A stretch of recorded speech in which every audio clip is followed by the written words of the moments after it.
Hello there, YouTubers. Well, every time I start one of these now, I go, I've been ever so busy, I've been doing so many things, and I've been rushing around like mad, which is all true. It is very true. It's Sunday today. My wife's in London working. One child is skateboarding, the other child is on a pony, and I've got about 15 minutes between cooking lunch, picking them up, dropping them off. Oh God, we're already late. I'll be getting a phone call any minute.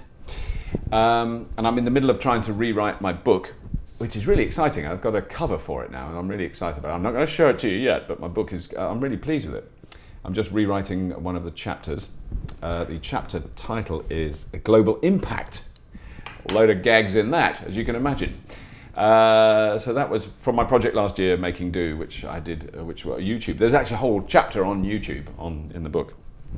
But I'm in this absolutely difficult period now of trying to work out how to move ahead in a creative and fulfilling way and yet maintain an income for my family. And I think it's something that is affecting a lot of people in the media industry at the moment, which is one of the reasons I do all those sort of talks about new media, because I sort of listen to things and talk to people and have discussions, and there's no solution. There is no way of working out how it's going to work. And the other things are, because I don't do scrap heap anymore, it's a surprise to me, believe me, it's a surprise to me, but I've been offered more work to do this year than I can do. I literally cannot do it all. Even if I was really working every day of the week, 7 days a week, I couldn't do it. There's too many overlapping projects than, this is for normal linear TV. And it's really difficult because some of them I really love doing. How do they do it? I'm really enjoying doing that. It's not easy to get to the places we have to get to, but it's great fun to do. And there's a new series of that. Scrap Heap, the new series of Scrap Heap starts on the 27th of April. Am I right? Let me just check. Yes, the 27th. Next Sunday, a week today, next Sunday, the new series of Scrap Heap Challenge starts on Channel 4. When I say the new series, I mean the series we did last year, the last series. And they start broadcasting it this Sunday. I think it's something like 5:30, 6 o'clock, 6:30 on Channel 4. I haven't heard the final time that it's going out.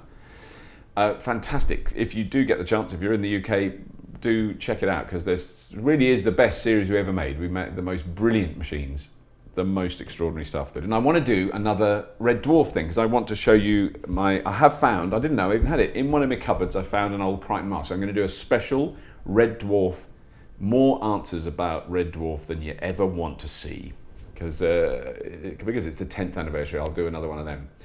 But it is finding the time to do it. It is incredibly difficult. You know, even the things that would be like fun and I just put on YouTube, I can't actually do because I literally don't have the time to get there. There's my diaries. It's impossible to work it out. Every day is blocked out and full up and stuff. So I'm lucky. I know I'm lucky that I've got lots of work. I know that. I understand that. I accept that. But unlike Stephen Fry, he's got a very good podcast. You can subscribe to it on YouTube, where he said that you're supposed to work to live, aren't you? You just do the work so that you can live and have a life. He lives to work. This is one of the dichotomies I'm coming up with. Stephen Fry, British comedian, lives to work. That's what that's his life. He lives to work, and I have to work to live. It's the other way around for me, as it is for many people. I mean, most people, have a job. They do the job so that they can live.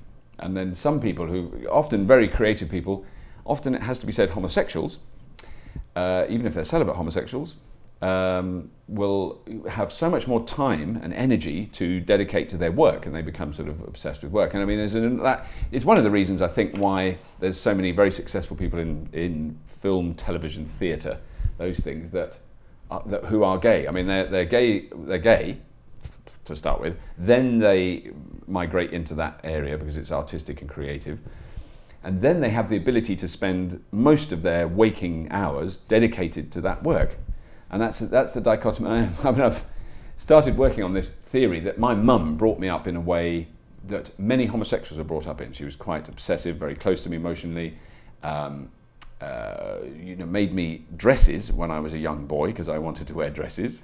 I could do the 5 things about me, but I'm not going to. And I loved wearing dresses, and I had a kilt when I was probably about 6.